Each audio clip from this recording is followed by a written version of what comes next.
What's going on, guys? It's Sam, and in this video I'm going to show you 10 things to do when getting started in Premiere Pro. You're going to learn how to add titles, adjust volume, color correct, work in the timeline, export videos for YouTube, and a ton more. That's good.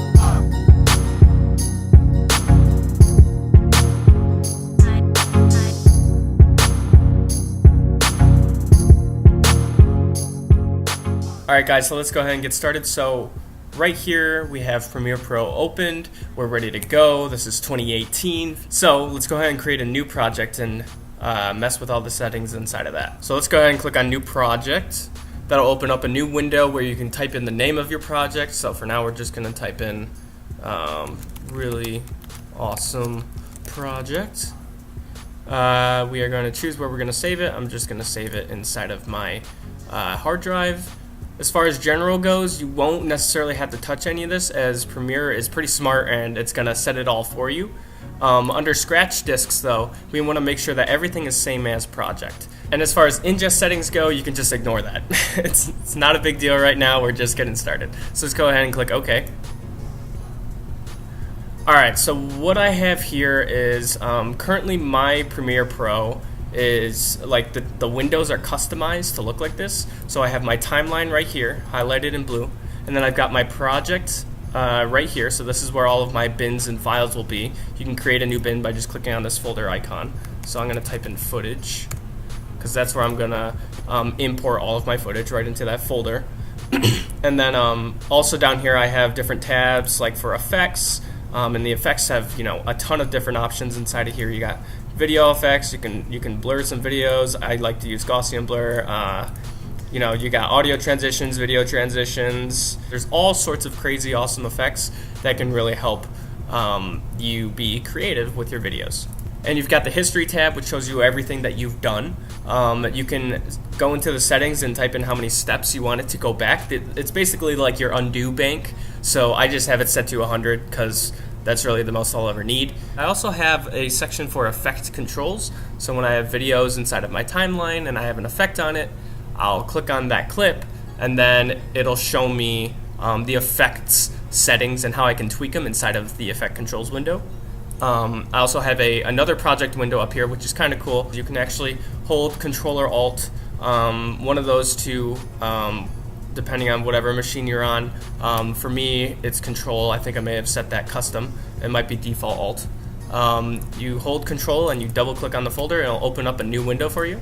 And then you can click and drag where it says footage, and then you can drop it into anywhere here. So I'll drop it up here and it's inside of this workspace window right next to my source. Now for the source, this is where all of your footage gets loaded into before you actually put it into your timeline. So you can double click a clip and you can put it inside of the source window before you actually put it inside of the timeline. And within the source window you can select in and out points. Like if a clip is 10 seconds long, you can select second 4 to second 6 because that's like the coolest part. And then you can drag that into your timeline and it'll only be that 2 seconds worth of video out of that 10-second clip. So that's what's nice about the source window. And then over here we got the program window and the audio track mixer. The audio track mixer I don't use very often. It's really if you want to get in depth with audio, and then the program is basically everything that the timeline has in it. It'll show everything that you put in the timeline. Alright, so I'm going to go ahead and import some footage so we can actually see some things happening right now. So let's go ahead and go into the folder. I've got 5 video clips right here, so I'm just going to highlight them all and drag them inside of my footage folder. While I do that, it says import files. Shouldn't take too long. And there we go. So nothing actually happens to the original files. They didn't like move into Premiere. It's just that Premiere is now reading them off of your hard drive. So when I click back into the folder, you can see all these files that Premiere created. These are actually audio files. And I have it set where anytime you import footage, it'll create the audio file right next to that piece of footage. And sometimes, you know, the files could get annoying. So then you can go ahead and under preferences, which has a ton of options in here, you can go under media cache, and then right here I have save.cfa and PEK media cache files next to the original media when possible. So that explains why those files are right next to those videos. And I do that because I want to keep everything on my hard drive. I don't want to put everything all over the place on different hard drives. Okay, now we have our footage inside of our project window. We can change the view of it if we want, so I can click on this icon view, and it'll show me the big folder. So I'll click into the folder and I can see all of my clips and the thumbnails inside of them. So what I can do is I can click on one and then go ahead and drag it onto my timeline, and it's going to automatically create a sequence. There we go. I let go of it and it automatically created a sequence. Now you can't really tell which one is the sequence in here, so that's why I kind of like to stay in the list view, because it shows me the sequence icon, which is this guy right here, this green label.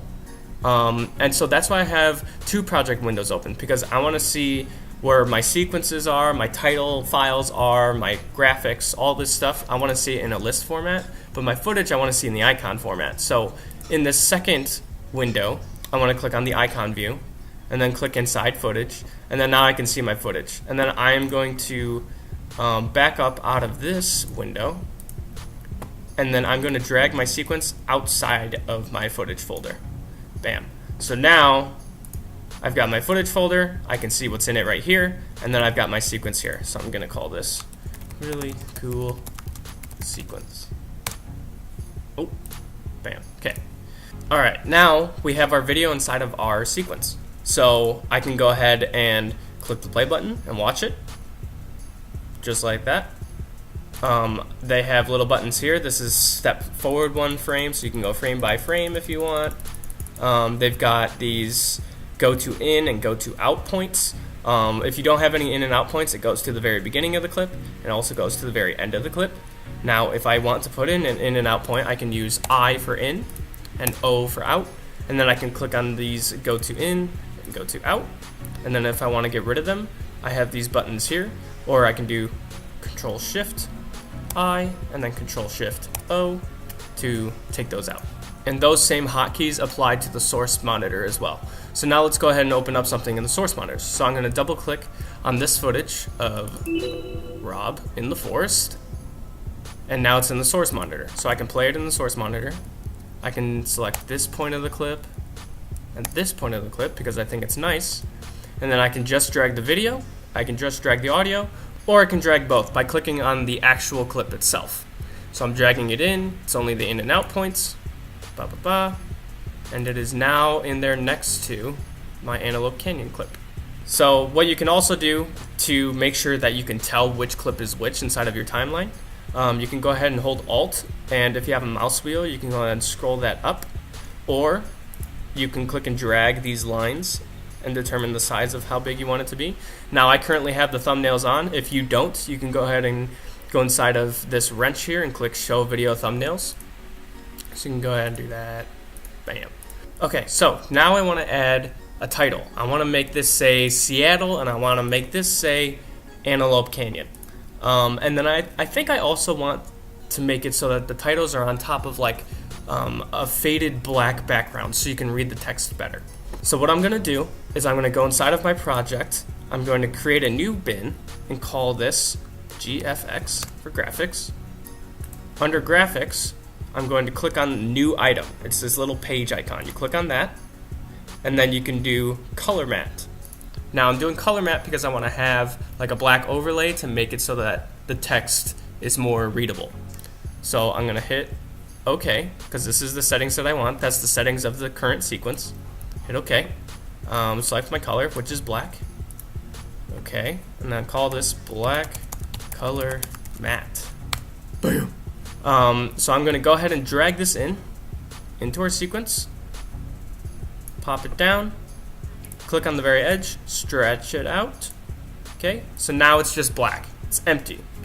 Now, what you can do with every single clip that you throw into the timeline, they all have this effect called motion. You can control the position, the scale, the rotation, and also the opacity. And the opacity makes it, more opaque. So it kind of fades it into what's underneath it. So right now we have the black color matte on the layer above our current video tracks. So I want to start revealing our video tracks below it by lowering the opacity of the black color matte. So I'm going to take this. Also by default in Premiere, the opacity, when you adjust it right here, it's at 100%. You can make it go lower, so it's doing what we want, but it creates this keyframe. Now I don't want it to create keyframes, because if I want to adjust the opacity here, and then I go along the video and I'm like, it's a little too bright over here, and then I adjust the opacity again, thinking that it's gonna adjust the entire clip. No, it doesn't. So if I go back here, I can make the opacity 0, and then over time it's gonna animate and bring the color mat up again. So I don't want that. So what I'm gonna do is click on this little stopwatch to toggle animation. Click on that. Yes, I want to continue and delete existing keyframes. There we go. Now I can change the opacity, and it's going to stay the same throughout the clip. Next, I'm going to add some text. So I'm going to go ahead and click on this type tool. Bam. I'm going to click inside of the program monitor, and it opens up a little text box. So I'm going to type antelope canyon. Okay. Actually, I'm going to make that same line. So what we can do with this is we can click on the selection tool again, and we can move it wherever we'd like. We can also size it up, just like that. And then in the effect controls window, we can see we've got the motion, we've got the opacity, and then we've got the text file. And that it also automatically created it inside of our timeline. So with our text file, I want to go ahead and change the font. I kind of want to make it like a nicer, yeah, kind of like that. Nicer and a little more like nature-esque, I guess. I think I also want to add a drop shadow to it. So I'm going to go ahead and click on this. This is shadow. Okay, we can see that there's a little drop shadow. I think, hold on, can we see it? Yeah, okay, so this is distance. So I can pull it away further back if I want. Kind of want to pull it all the way back here, and then I want to feather it out with this setting below it. Let's go ahead and do that. Also, if you guys want more information on how to make your titles pop and move and animate and do all these really cool things, you can go ahead and check out this video right here. It's my amazing titles and text video, and it details all of that, and it's a lot of fun. I've got like a snapping video that I put text movement to. So if you want to learn more about how to move your text around, go ahead and go to that video over there. Okay, so I've got my Antelope Canyon text. It's looking nice on top of the black color mat, and now I think I want it to like kind of fade on screen as the canyon like goes along. So at first, I don't want the canyon to be dark. I want it to be bright. I want it to be what it normally looks like. So it's gonna play, and then there's the text in the black mat. So I want it to fade on. I don't want it to just pop on. So what I'm gonna do is I'm going to drag this over because I want it to fade later. Click on this black color mat, hold Control or Command and press D, so that now we have a fade on the black color mat, and then hold Command or Control and press D again, and now we've created a dissolve on both of these clips. So now the clips are going to fade on screen a lot nicer rather than just appearing on screen. So let's see what that looks like. Black fade, text on screen. Okay, maybe let's do the text on screen a little bit earlier. How about that? So I'll drag that forward, go back to the beginning, play it, black, text. Maybe we can actually do it at the same time. Let's go ahead and scoot that over there. And Antelope Canyon. See, that looks nice. Something that you can also do real quick that's a little bit more advanced is you can take, under the opacity, there's this 4-point polygon mask tool. So I'm going to go ahead and take this guy. I'm going to take the mask feather and boost that so that this mask, is feathered on the edges. And then I'm going to take my points, drag them off screen, and now we got a nice little lower third box for our text, so it doesn't take up the whole screen. Let's go ahead and play that again. Oh, that looked kind of funny. There we go. So yeah, that looks much nicer. It doesn't take up the entire screen. Now we're also going to fade out the very end of the text. So it goes Antelope Canyon, sunburst, fade out. And then it cuts to the forest in Seattle. Then I'm gonna make it fade again. Bam, fade. And then let's make this a little longer. Stretch that out, fade that out. Okay, and during this fading, that is where I'm going to put the text again. So right now I'm going to hit Command or Control C, and then I'm going to go ahead and paste that. Oh, that's not what I wanted. So the reason why I pasted the clip over my other clip is because I had V1 selected. So wherever I do Control or Command V, I want to make sure that I have the right video track selected. So I'm going to do V3 instead of V1. So Control V, there we go. So now it's up top. I'm going to match it up with the lines there, drag that over, put my playhead here, and then we're going to change this. Ooh. Okay, so we can change it with the type tool. We're going to change this to say Mount Rainier. I think that's how you spell it. Okay, so that looks nice too. Go ahead and play that. Mount Rainier.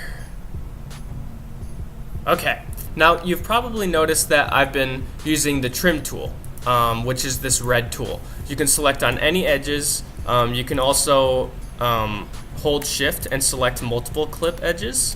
Oh, I missed there. So hold shift, select, select, select. And then when you have them all selected, you can drag them all together, just like that. Now that is the simple trim tool. There's also a very useful tool called a ripple trim tool. Now the ripple trim tool, also known as B on the keyboard, that's the shortcut, will first tell you if you're not highlighting an edge, it will just have a red line slash saying that you can't do anything with the tool. You can just click on stuff. Now to actually do anything with the tool, you have to go to an edge. So what the ripple trim tool does is it'll trim a clip that you select, and you can pull or push anything downstream in your timeline. So what we have right here is the Seattle clip. I'm going to go ahead and pull it in towards my Antelope Canyon clip because I want to shorten my Antelope Canyon clip. So I'm going to, because it's yellow, that means it's ripple. So I'm going to click and hold, drag it, bam, it comes with. And then I can also click and hold, push forward, and everything downstream continues to move downstream. Now you notice that I added dissolves and fades onto my text and color mats. You can also dissolve audio, which is fantastic because sometimes if you have two clips next to each other that have different audios, the change in audio from clip to clip can sound very abrupt. And what you want to do is you want to smooth that out. So you can use a cross dissolve on your audio track by holding, instead of Control D for videos, you hold Control Shift D. Let's go ahead and play that. Okay, so the audio kind of faded into itself and it didn't sound like it really changed at all when the clip changed. Now what we can also do is if we want the second clip to be louder, first we can adjust the audio gain. Hold on, let me pull this window up first. Okay, so I'm going to go ahead and right click on this clip itself, go up to audio gain, and then you can change how much gain you want to adjust it by. Now generally I go by steps of 3 gain or 6 gain. If I want something louder, I'll go plus 6 gain first. So where it says adjust gain by, I'm going to go ahead and type in 6. I'm going to click OK, and then see how that sounds. And then we also have the fade as well. So if we want to go from a low volume to a high volume, the fade will make it so it's less abrupt. So it's not like low, high. It's more like low, high. So what we can also do is if there's a part in the middle of our clip that we don't want, like maybe I don't want this sunburst right here, I can go ahead and hit the C button, and that opens up my trim tool right here, the razor tool. So I'll go ahead and use the razor tool, click on where my playhead is, and then I'll drag my playhead back to the beginning of the sunburst, click here, and then I'll go ahead and click in the middle and hit delete. Now maybe when I deleted that, I wanted everything to ripple downstream. So instead of just hitting delete, I'm going to go ahead and hit Control Z to undo. I'm going to right click the clip. I'm going to go all the way up here and click ripple delete. So everything's going to come downstream. Bam. Okay, so everything went downstream as far as it could without interfering with other clips. See how there's no gap between the two titles? It kind of prevents you from making mistakes because ripple edits can be very destructive to your timeline.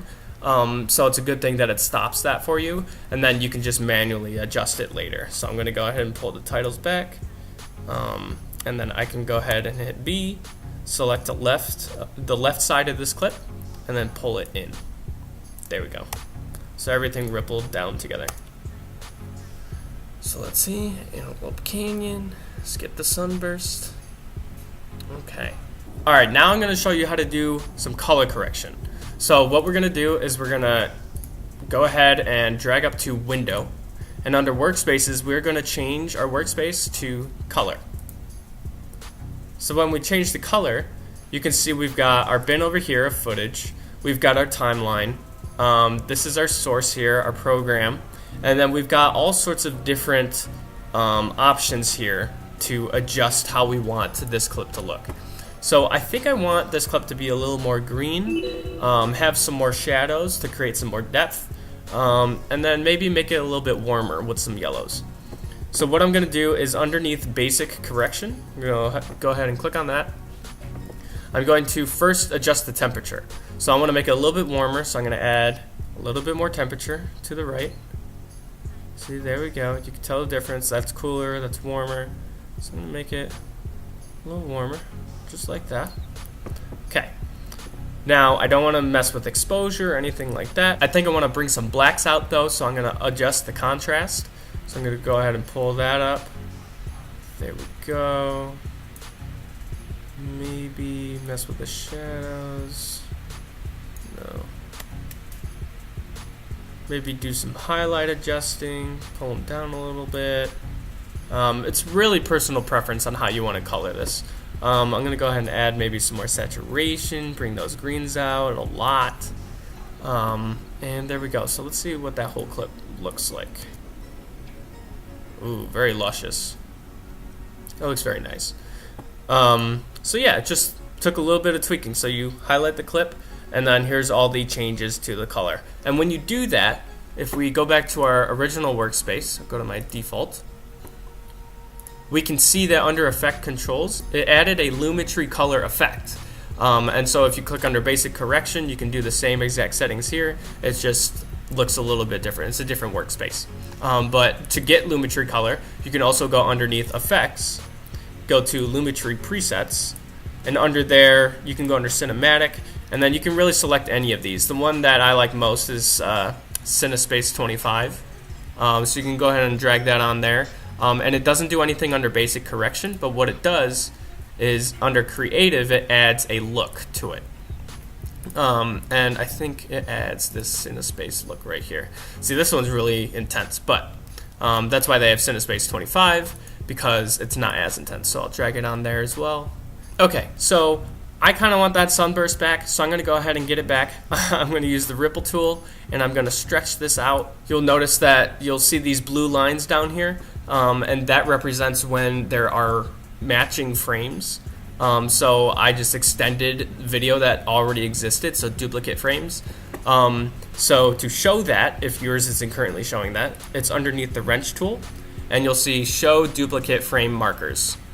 And then also, if you make a cut on a frame and it shows these little two guys, it's useful to have those because it shows you when it's just a cut and the two frames on each side are the same. So if I like drag this over, that little icon disappears because the frames are no longer the same.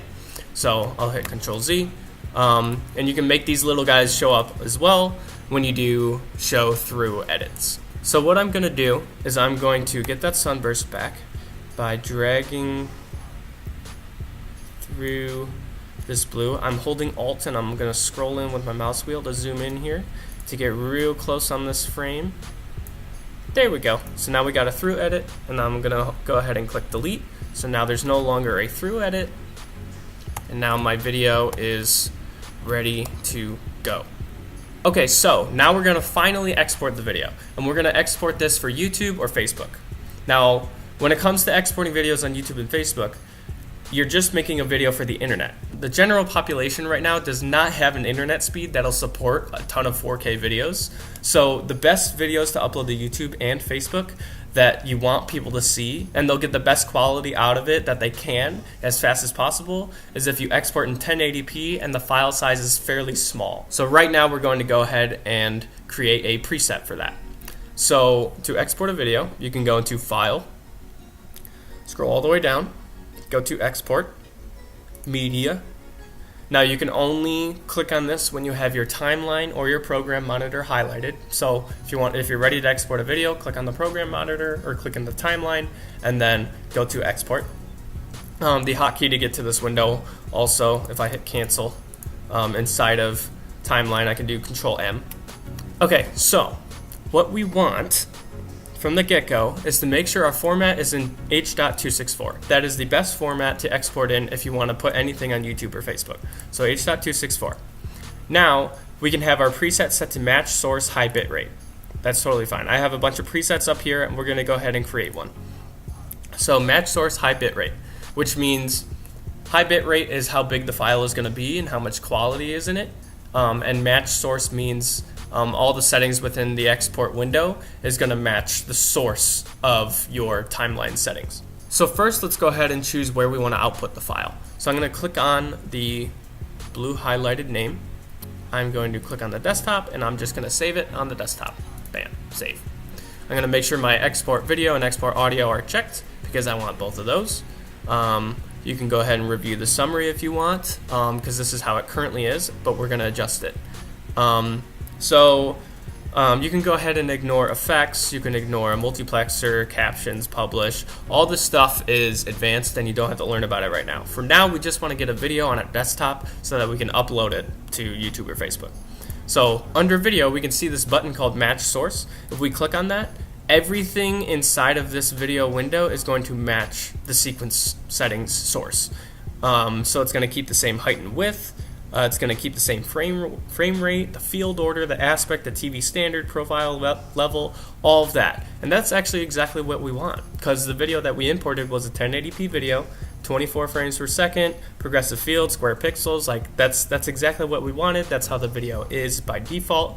So we just want to export it how it is because that'll keep the same exact quality that it came in. So then we'll go ahead and scroll down. One thing that we want to do to make sure that we get everything from the export is we want to select render at maximum depth. And then we also want to select use maximum render quality. So we want to make sure we have these two checkboxes selected. Alright, so as we continue moving on, we will notice the thing that we want to change. Now this affects the size of the file. Now because my video is only 10 seconds long, it's not going to be a large file. It says the estimated file size is 13 megabytes. So that's not very large at all.